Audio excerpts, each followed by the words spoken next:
All right. I see Dr. Judkins, you joined. Um, see a few of our commissioners on the line.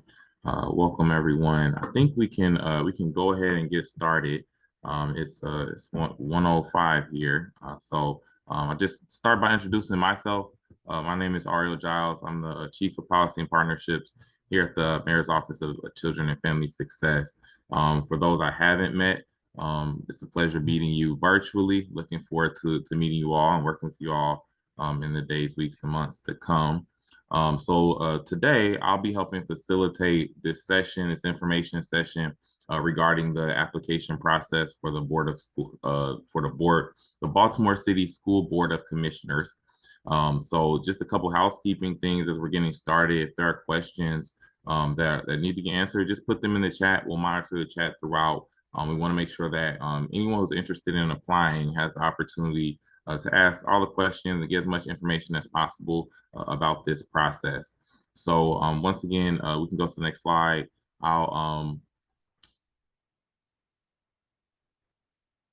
We can go through the agenda now. So I just did the welcome.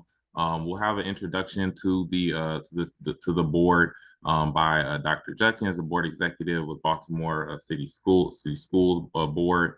Then we'll talk a little bit about the requirements and the considerations for the application process. We'll talk about the candidate selection process, and we'll have an opportunity at the end to talk to a couple of the commissioners that might be on the line to just share a little bit about your experience on the board for potential applicants so that they understand what it's like to do this important work. And so without further ado, I'll turn it over to you, Dr. Judkins, to do the introduction to the City School Board of Commissioners. Sounds good. And then I'm noticing my background is not the way it usually is. That's okay. Sorry for the background. All right, we will get started. Okay, go ahead and go to the next slide, please. Thanks. And you actually can go past that. And by the way, my name is Dr. Jennifer Judkins. I am the board executive. I've been with the board now for about coming up on 10 months.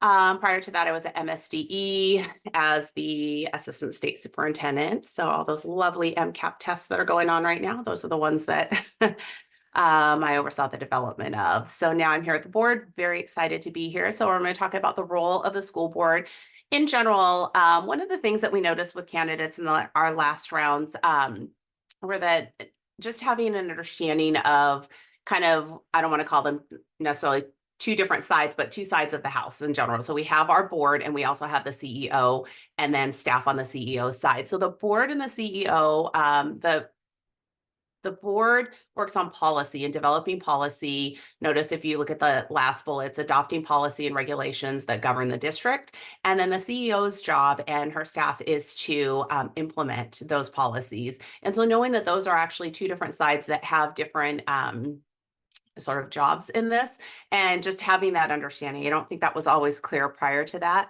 But one of the main jobs you'll always hear and see this of a board is to hire the CEO or a superintendent in other districts. We just happen to call it CEO here. They also look at the annual budget. Our meeting coming up on the 15th this coming week, we're actually going to be voting on the budget. So that's another major area.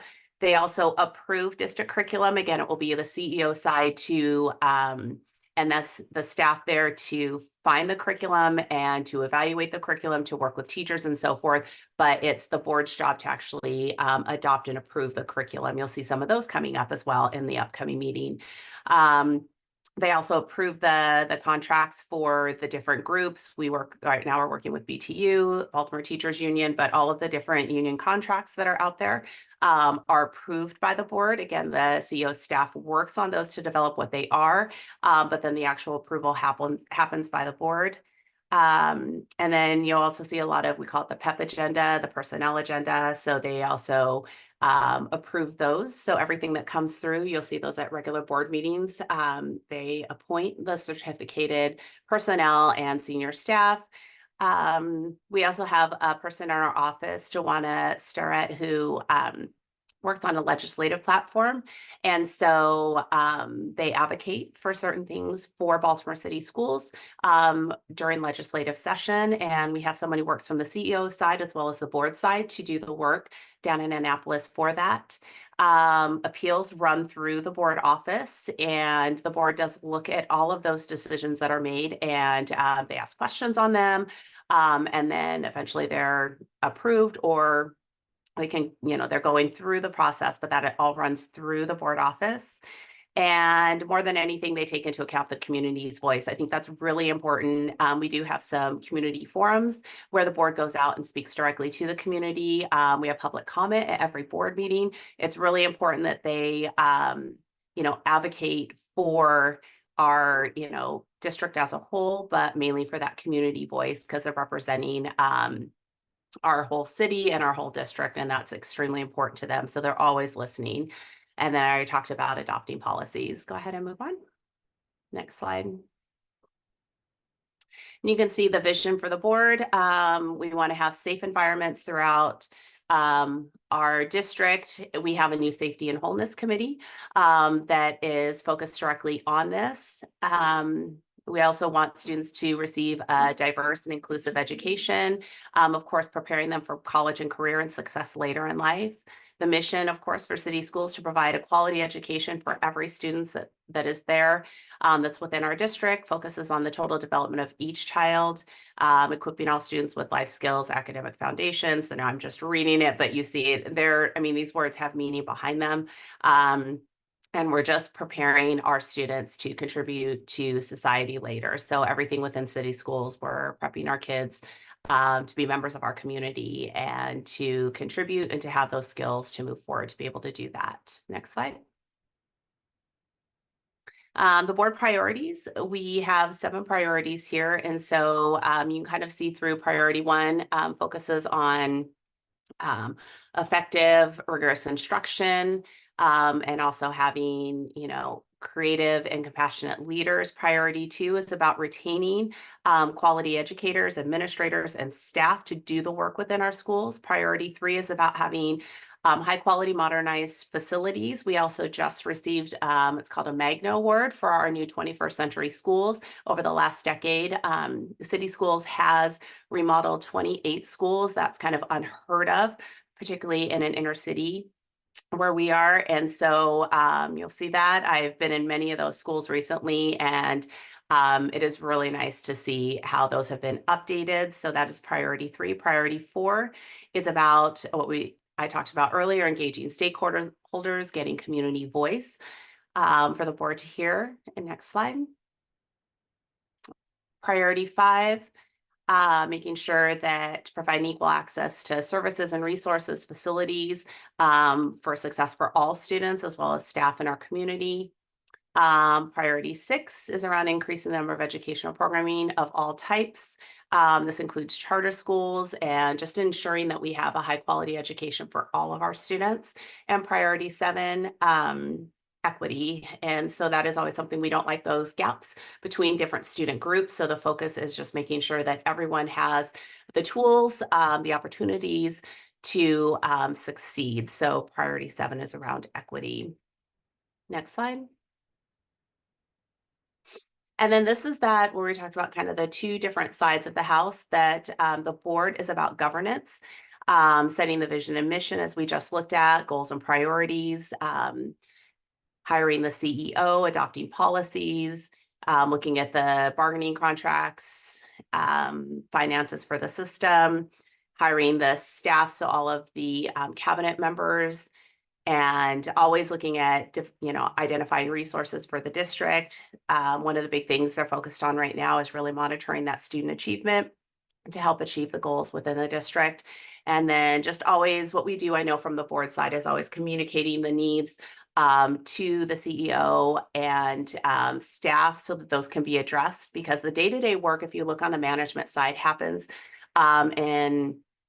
through the staff side. And so again, the day-to-day operations you see on the second line, happens over there. So we make sure that any concerns that come through the board office, the board is listening, but to some of the implementation, the pieces of it addressing it happen through the CEO's staff and the side over there. So we're constantly, you know, in communication with staff side so that they can address the needs. So also on the management side, they help to develop the policy. Again, that's approved by the board, but it's usually developed on that side. They work on the negotiations of the contract, again, approved by the board, but they work on the negotiations and developing those. They also develop the budget, and then that's approved once again by the board. So you can kind of see the back and forth between the board as well as the CEO side. And they also, of course, bring forward the PEP agenda or the personnel agenda. So they interview and select staff, and then that comes to the board for approval. They manage the resources, and then again, always that communication aspect between the board and the CEO side, as well as reaching out to community and making sure that we're hearing the voice of staff and students and families. Next slide.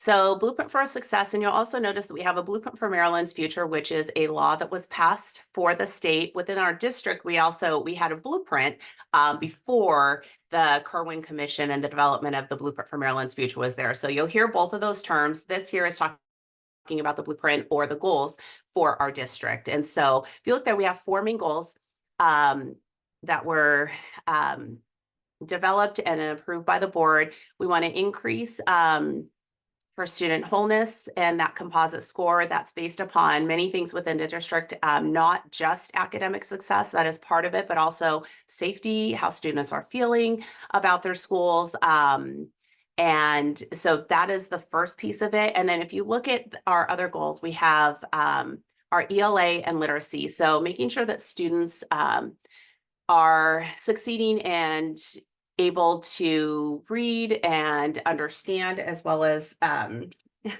being able, to comprehend. Sorry, I had a little thing in my house here. So increasing student literacy is one of the major goals. Also looking at our graduation rate. So increasing that graduation rate has been slowly climbing over the years. And then last is for our mathematics goals. So we have a literacy goal, a mathematics goal, graduation, as well as a wholeness. So those are our 4. Math is something that we're really looking to focus on. We've been kind of in the single digits in terms of proficiency. That's an area that we're really working towards. So even though it says 25%, that would be huge growth from where we're currently at. Next slide.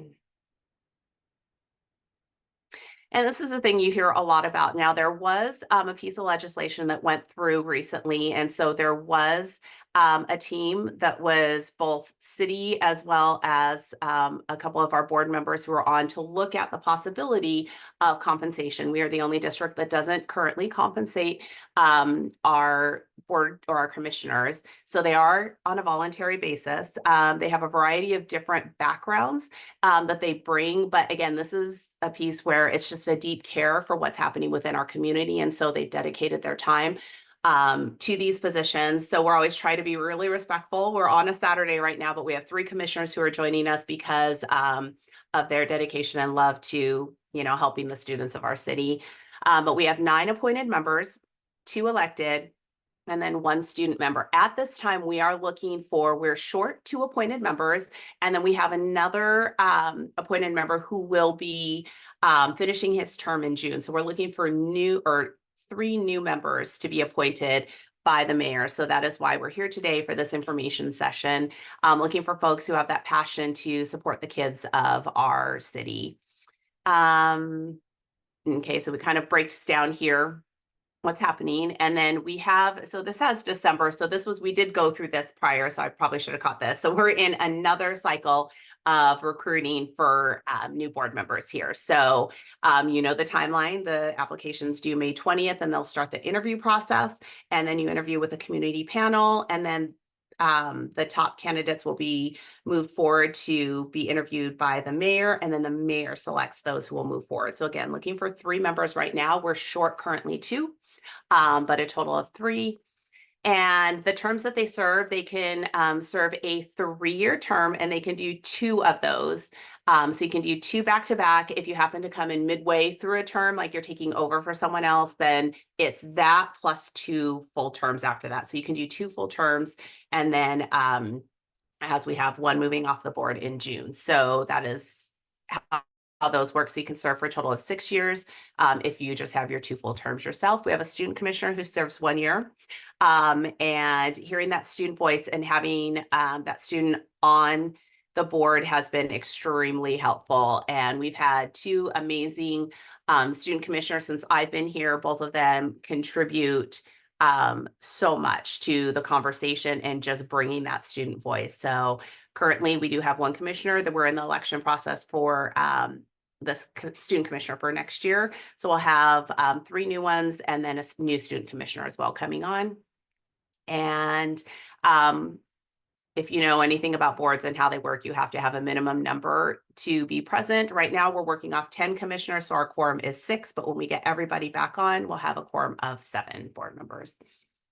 And that's how we pass things. We need at least 7 who are there to vote in a positive vote for things to pass. Next slide. Okay, and then we like to have, so the qualifications for our board, there are different sort of categories here. So if you saw, we had a palm card that we kind of adjusted a little bit to make sure that you don't have to fit all 3 categories. Like, we want a broad spectrum of different folks to represent different aspects of our community, of our student population, and so forth. But if you want to come definitely with a passion to support kids, but also with expertise in one of those 3 areas, we do not expect any one person to come in and have expertise over 3 areas. That would be a really hard sell. That would be hard for someone to come in with that. So we're just looking for these areas here. So 4 board members must have business administration expertise. So one of ours that is leaving in June, he is one of our heavy folks who has a lot of background. So if you are someone who has a business background, we would really be looking for that. That would contribute a lot to the decisions and the conversations of the board. So we need at least 4 members who have that as a background. 3 with knowledge of education. So some folks who are on the board have an education background. We're former teachers or current teachers, but you don't have to have that. That's just something we just need at least 3 board members who do have that as their background. 1 board member has to be the parent of an enrolled Baltimore City Public Schools. We actually have several of our board members who fit that piece right there. Lots of, folks who live in the city, their kids go to city schools, and so they're interested in being a part of that process. So we just need 1 board member, but again, we have many right now. And 1 board member who has the knowledge and experience of children with disabilities. And this could be that you're the parent of a child with disability, or it could be other expertise in that area. And once again, we have several board members who fit that bill. So these are the qualifications that we're looking for. And really, particularly at this time, one of the big ones is that top bullet that we're looking for, someone with business background who can contribute in that manner. Next slide. Okay, so our policies link between the board vision and goals and operations. So they do, if you look, we have something called board docs, and all of our policies are listed there. And I think somewhere maybe later in the slides it talks about that, but that's a good place to get familiar. If you've never been on board docs, it is public. And so you can read through everything that governs what happens within our district.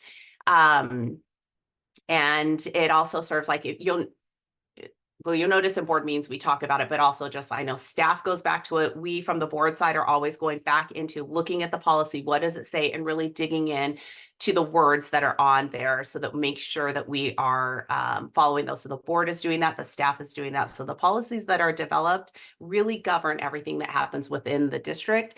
And it helps everyone to know, the initial ideals for it, but also sort of the core responsibilities that are happening throughout the day-to-day operations. So again, board policy, extremely important. It guides the work that happens within the district, and it's developed in such a way to support the learning, the safety, and preparation of our students for their futures. Next slide. Okay, so we can kind of see how the Board of Commissioners develops policy. So a need is identified. And that can come from any particular group. There's no one person who brings that forward. Sometimes we hear public comment and there are things that are said that we're like, that is really an important area that we maybe need to explore. So a need is identified. And again, that can come from a variety of different sources. It could be within a school, it can be within the community, it could come internally from central office, it can come from a board member. And then we have what's called a policy calendar. So we do have a subcommittee. So we have board meetings, but we also have committees. And we have one committee that is dedicated to policy. So we have what's called a policy calendar. And so, it goes through that. So first it can get onto the calendar, then the policy is then presented. Whenever we're looking at development of anything new, you'll notice that we're always looking for input from our different stakeholder groups. So that's where we gather public comment to, and they're very often, like I've watched the development of many policies, like the public comment is incredibly important. Like we can develop something internally within the district. And then, I remember this from my work at the state too, but then there are things that you're not thinking about. Well, how does it impact this group or this group? And so those folks, when you hear like, you need to change this, or please address this, or I have a concern about this area. And you'll see in the presentations that like here was a concern that was expressed by such and such group, and this is how we addressed it as we were developing that policy. Though that piece of gathering public comment, very important. It goes through then first reader. So it gets, it usually goes to the committee to be looked at, and then it goes to what's called first reader, where it comes before the whole board. And then more input is given into it. And then a lot of times, sometimes they're like, well, you talk to this group, this group, this group, but we would actually like you to also talk here and make sure you get some input. So maybe there's more public input, maybe speaking with different groups, and then more adjustment, it comes to second reader. So it gets presented before the board again. And a lot of times you hear, well, here's where there was a concern, so we adjusted it. So it goes through this big process. And then finally at the very end, it goes for the board vote. But a lot of things happen before that piece to make sure that the policy is representative of what is needed for, again, our different stakeholder groups, for the community, for our students, for our teachers, and just making sure that it's addressing that. Next slide. Accountability. So one of the things that the board is responsible for is also just making sure that they're holding staff and the CEO accountable to doing the things that need to happen within the district. I noticed some of the things are repetitive, what we've heard before. So we're always looking for public feedback, public comments, other forms of communication. So in the decision-making process, and trying to see if there's anything new here. We also have an internal audits team. So when we're looking within the district, they audit many different procedures that are happening, and they give feedback to make sure. So this is our internal audit team. And then we look to how, if there's something that's not aligning to a proper procedure, then we look to fix that. But always looking to improve all of the processes, and of course, making sure that we're also aligning to policies and laws and so forth. The board, of course, also has fiscal oversight for the district. They approve that budget. They give lots of input into what's happening with the budget and the finances. And then always looking to, again, achieving the goals of the district and supporting in any way that they can. We work with the board gets updates very often on what's happening with the different bargaining units and the negotiations that are happening there. And then one of the other things that the board office and the board oversees is the ethics panel. We already talked about appeals earlier, but we also have an ethics panel. And so a lot of these things that come through will go to the ethics panel just to ensure that everybody's operating in a way that's responsible. And so anything that could possibly be a conflict of interest will come before the panel, and anything in that area. So a lot of different things actually run through the board's office, which helps in general with accountability within the district. Next slide. We have many meetings of the board. It's not just the public meetings, but those happen on the second and fourth Tuesdays of each month. And we always dedicate time for 10 folks to come in for public comment. They get 3 minutes each. So that's why we have 30 minutes of public comment. And if you hear those, we get lots of different groups, as long as the topic relates to something that's within board oversight or definitely what's being talked about in the meeting, then that's something that, you know, the public can come in and do, is make a comment. And that's an area a lot of times those are taken very seriously, and then either staff or the board will follow up with some of those folks who do that as well. There are closed meetings, so there's also an executive session that happens before the public meeting, as well as if there could be special sessions that the board would do. Those are always publicly announced. You always know when the board, as a full board, is meeting. We have forums where we go out into the community to hear from different groups. We had one at Cherry Hill this last year. We also had a student forum where students came into the central office. And again, it's just a really great way to hear the voice of the communities that we're serving. Board hearings also occur at central office, and any other special meetings that are called, those can happen. Again, those will always be announced publicly. There could be board work sessions to work specifically on a topic. And then we have our committee meetings. And so we have several standing committees. I think that's in the upcoming slide. So we'll go to the next slide. And here we go, board committees. So we have 6 standing committees now. So we have our audit committee. And again, that works with our internal auditor. So anything, they're continually looking at all the processes and procedures that are happening. So we do have an audit committee that looks at the findings, and then those are reported questions, comments, and so forth, as well as input into the processes are given for audit committee. Operations committee, so anything that deals with the operations of the district to the different school buildings, I'm looking other here, any of the management systems and so forth. So we have an operations committee. They meet, each of these, the operations as well as teaching and learning and policy meet monthly. Audit is more quarterly, just so you know. Teaching and learning, anything that relates to teaching, learning, instruction runs through the teaching and learning committee. And what these are all public, the operations and teaching and learning, not audit because it deals with many internal things, but operations, teaching and learning are all public. And so something that's going to go eventually to the full board will first come to a committee, and then you get input there. And then it gets, you know, adjusted as needed before it comes to the full board. So everything always goes, say always, like the majority of the time goes through one of the committees first to get some input. And then it moves in through the other processes to be presented before the board. Next slide. 3 more committees. The policy committee, we talked about the development of policy. So everything that's related to policy will typically run through that committee first. That is also a regular monthly standing meeting. Strategic planning is more quarterly. It was very heavy when the board was developing goals. Now it's more quarterly, looking at more of the accountability and maintenance of those goals. And then our last committee is the safety and wholeness. And this is new this year. So it's developing right now into what it will look like as it's becoming a standing committee. But anything that relates to safety, to wholeness for the district is starting to run through that. A lot of that went through teaching and learning prior, but this was such an important topic. It actually was born out of concerns from our community members and folks that were making comments. So this committee was developed and it meets on the 3rd Thursday now. And so it is a standing monthly meeting, and it's going to become like more of a regular thing. This year was its development phase, and then now it's becoming that standing committee. So you'll see more of those regular meetings on the schedules coming up. Next slide. Board docs, we talked a little bit about. That is where all of our policy documents are located. Feel free at any point, that is public, so you can go in there and read the public versions of all of the documents. And this is how you can get there. Next slide. Community engagement, talked a lot about that. Here are the different ways that the board engages with the community. It's definitely public comment.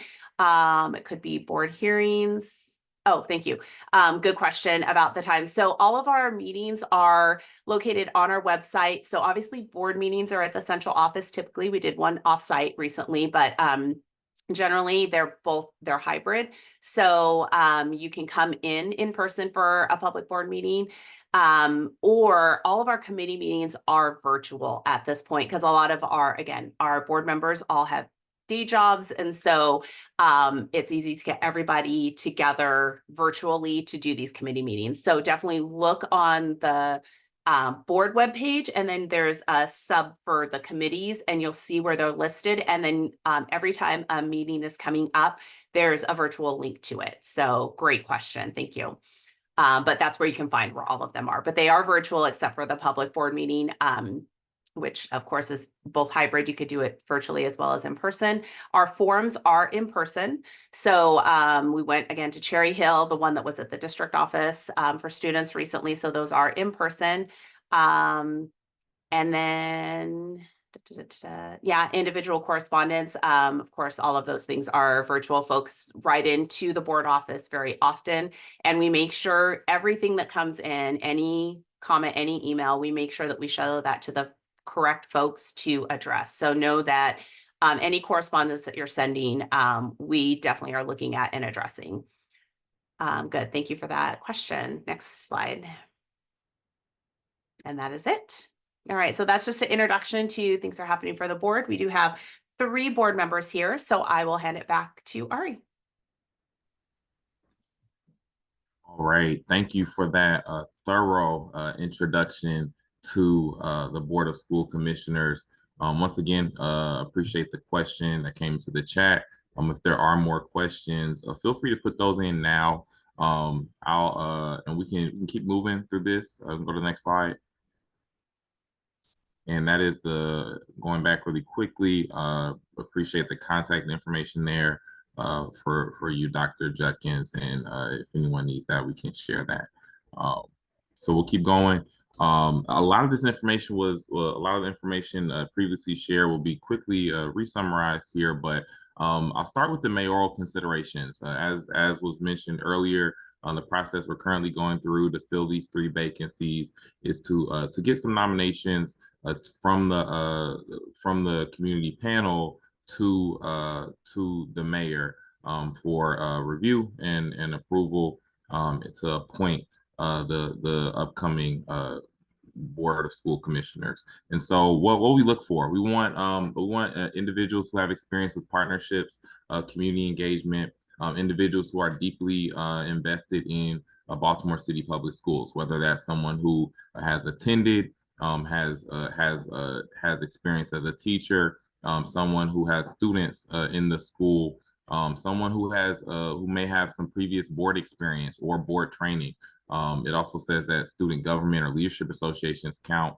We'd like to have a diverse school board, and so we're looking for unique individuals who are committed to equity, committed to our students, who are deeply knowledgeable, and who offer a unique value, a unique skill set to the board, to add to the diversity, to add to the management competencies, and to add to the ability that the board has to develop policies that impact all of the youth and families in the city of Baltimore.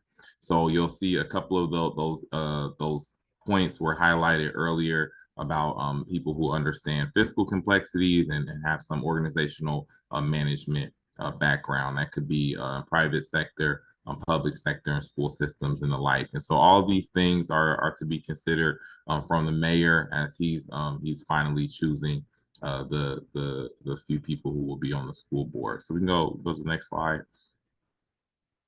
So what about the candidate selection process? Just really quickly, I'll go through this. It's already viewed. The application is open now. So if you are interested, you can go in online or through mail and apply. That's open until May 20th. Once those applications are submitted, they'll be reviewed by the Mayor's Office of Children and Family Success. The office will recommend candidates to the community panel. The community panel will then recommend finalists to the mayor. The mayor will interview those finalists and make the official appointment. So it's a pretty straightforward process, but it will be a little time intensive and tedious. And so to speak to that process a little bit, I believe we do have one of our school commissioners who has been through that process who might be able to speak on that when we meet the commissioners here. So unless there's any questions about the candidate selection process, all this is online. It's in some of the previous materials, but I want to make sure we went over it here. We can go to the next slide. Just who is the community panel? These are organizations, member organizations that are part of the community panel who have representatives that will be reviewing the applications that are submitted. And so you'll see representation from many organizations that are affiliated or associated with Baltimore City Schools or support our youth in schools.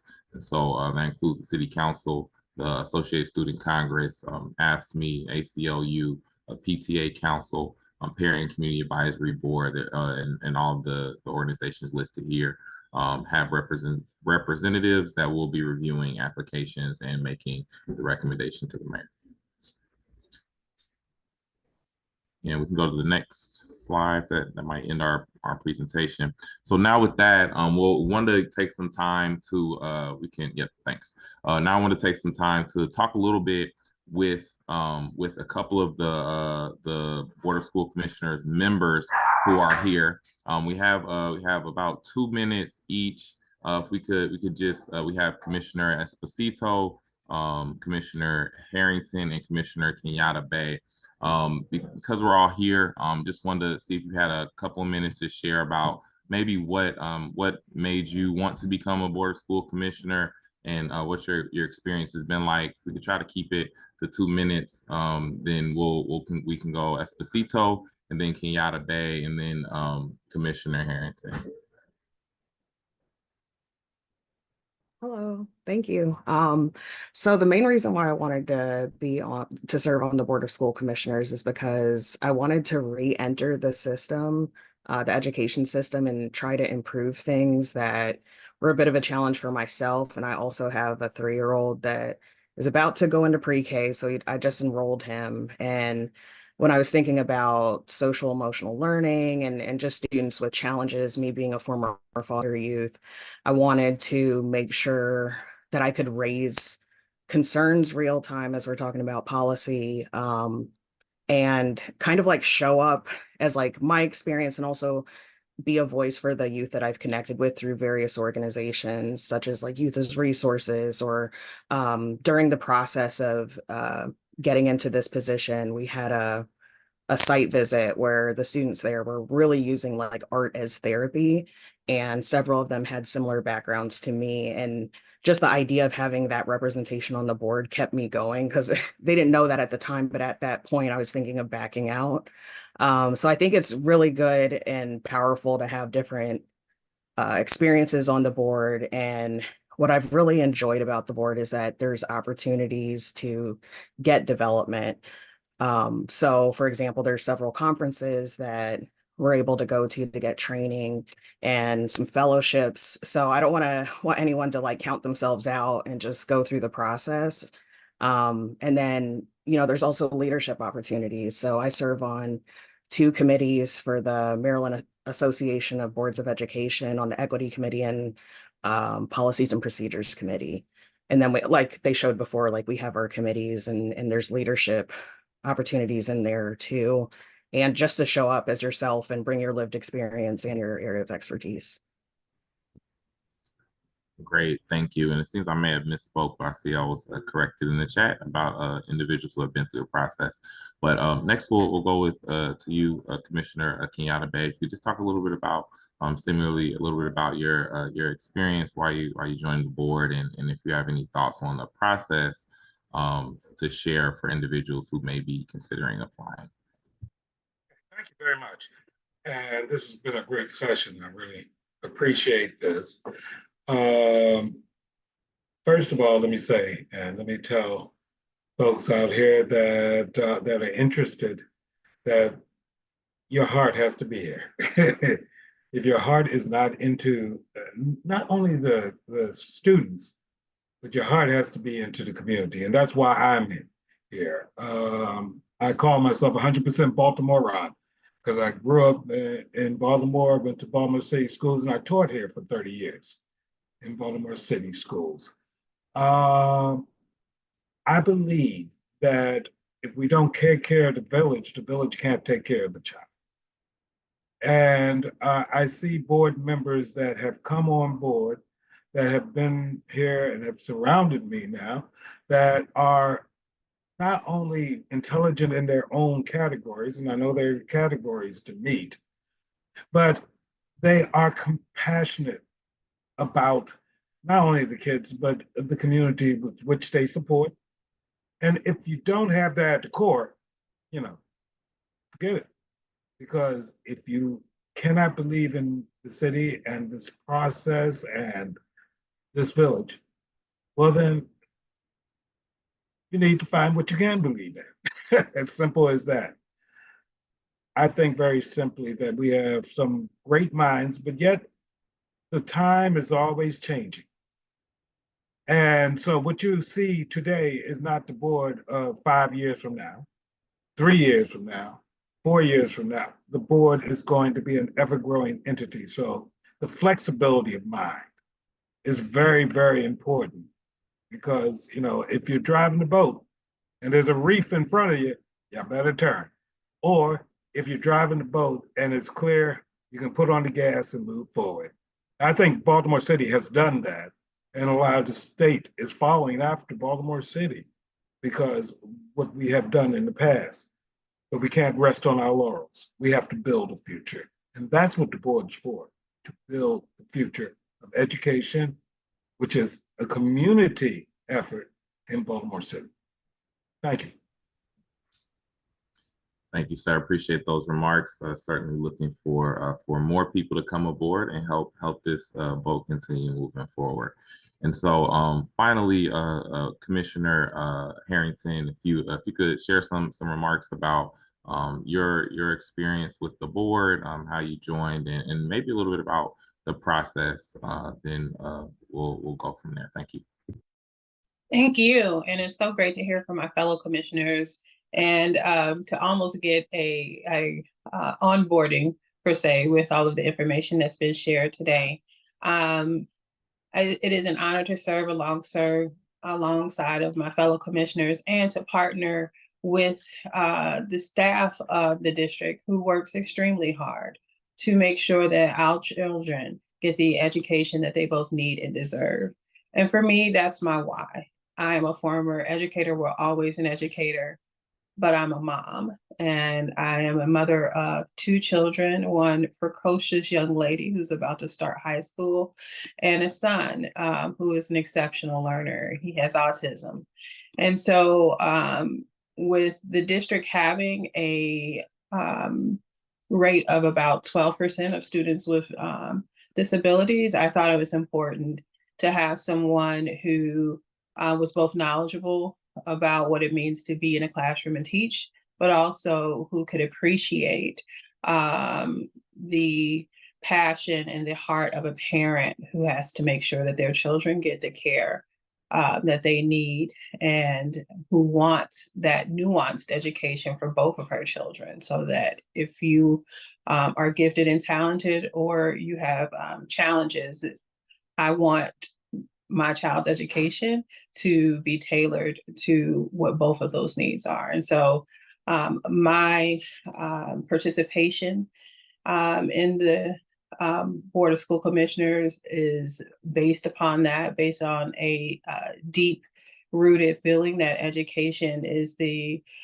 game changer, can be the game changer for our young people. And that the understanding that our system and our systems were built on inequity, and that in order for us to disrupt and dismantle, we've got to get engaged and get involved. And so that is why I am here.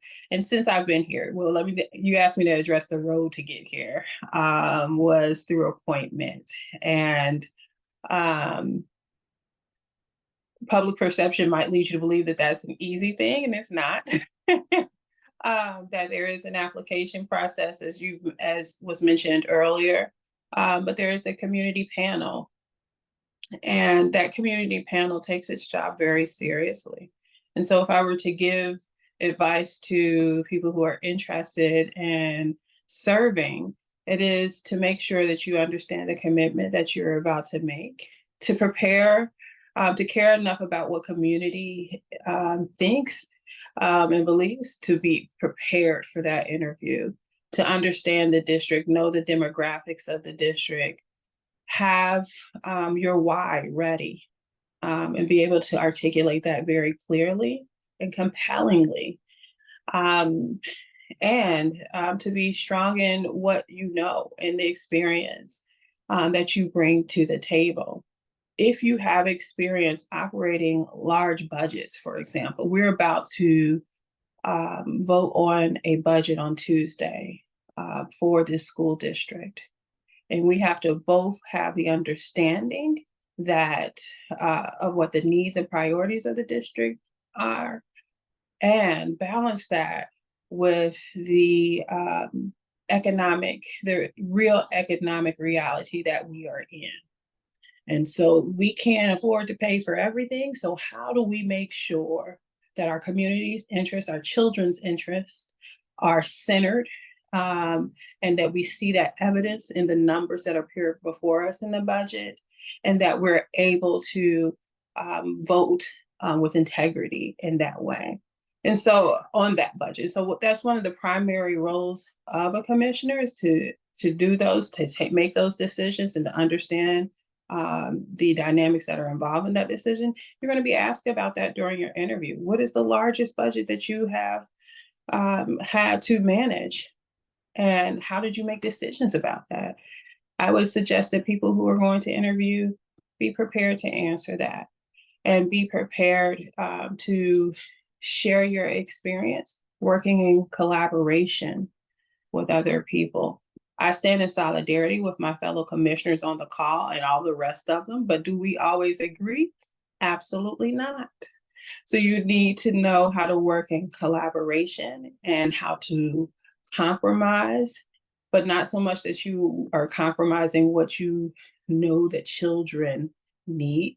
We all come together. That is one of the things that centers us back to be able to be in these conversations together, is that is our primary care, is children.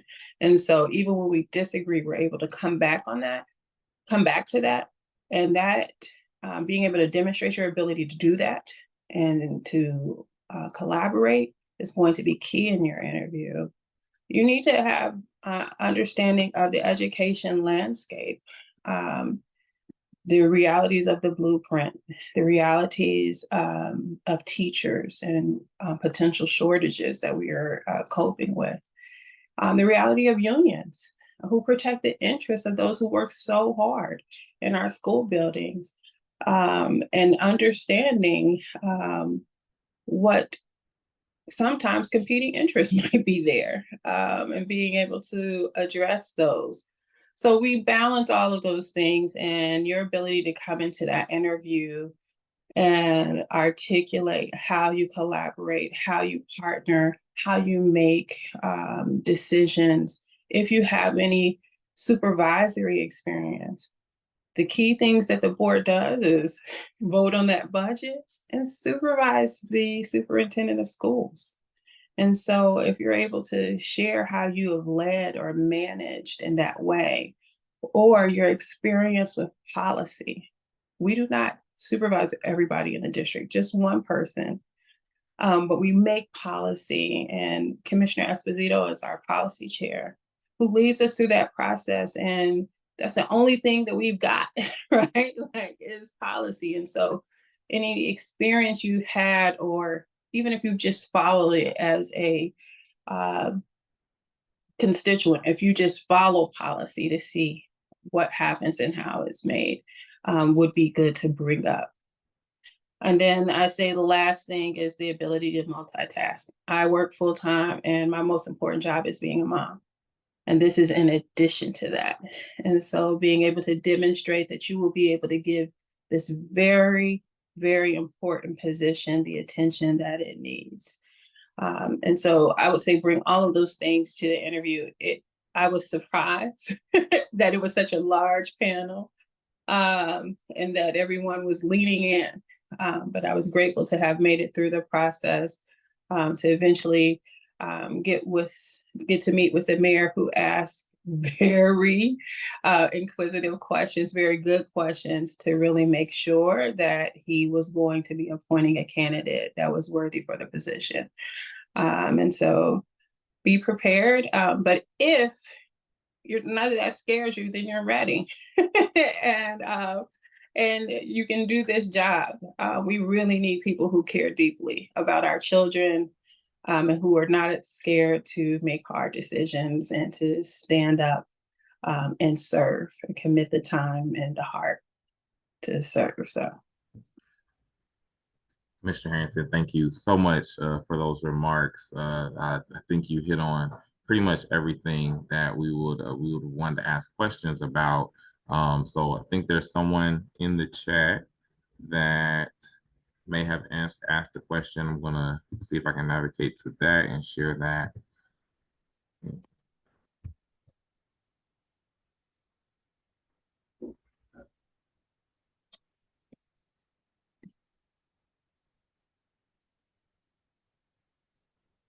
Someone asked about the committee's role in upgrading education, improving learning and grading systems, and does the Board of School Commissioners, do they have a role to play in that? I say absolutely, that the Board of School Commissioners does, but want to give, if any of the school commissioners have 1 minute to respond to that with anything related to your experience in relation to committees that have a role in upgrading education. And then we are approaching the end of the meeting, so this may be the last question, but this shouldn't be the last question. For anyone that's interested in applying, you can follow up and message to me or to Dr. Judkins questions that you may have about this process, and I'll put my my email in the chat so you can follow up.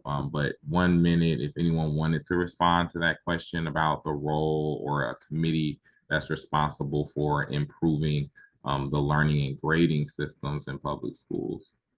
Yeah, I can answer that because that actually just came through the policy committee. And as Commissioner Slate, I didn't even mention what committees I serve on, but yeah, I chaired the policy committee. And so they made some modifications and they made sure to engage with students and engage with our actually Angie Winder who's the current chair of PCAB is here. And so they get feedback on that, and then it comes through us and we review it, take in public comment, and then approve the way that the grading systems are done. But there's also a range of things that could also overlap with committees. Like, so there might be something that comes through policy, but teaching and learning and other committees also need their eyes and feedback on it. Great. Thank you for that response, Commissioner. So with that, that will wrap us up for today. I think we got a lot of information. We had a great introduction that gave a lay of the land, if you will, about the Board of School Commissioners. We're able to hear about some of the backgrounds and experience of 3 of the commissioners that we have here, and heard a good amount about the process to apply and to be interviewed and nominated by the mayor. And so if anyone who's listening is interested, we do encourage you to apply, to share it with your networks, so that we can have a diverse array of candidates in this application process for the community panel to review, to recommend, and for the mayor to appoint. So thank you all, and happy Mother's Day to all the mothers. Happy Mother's Day. Thank you. Bye. Thank you. Thank you for having us. Thank you. And happy Mother's Day, y'all. Thank you.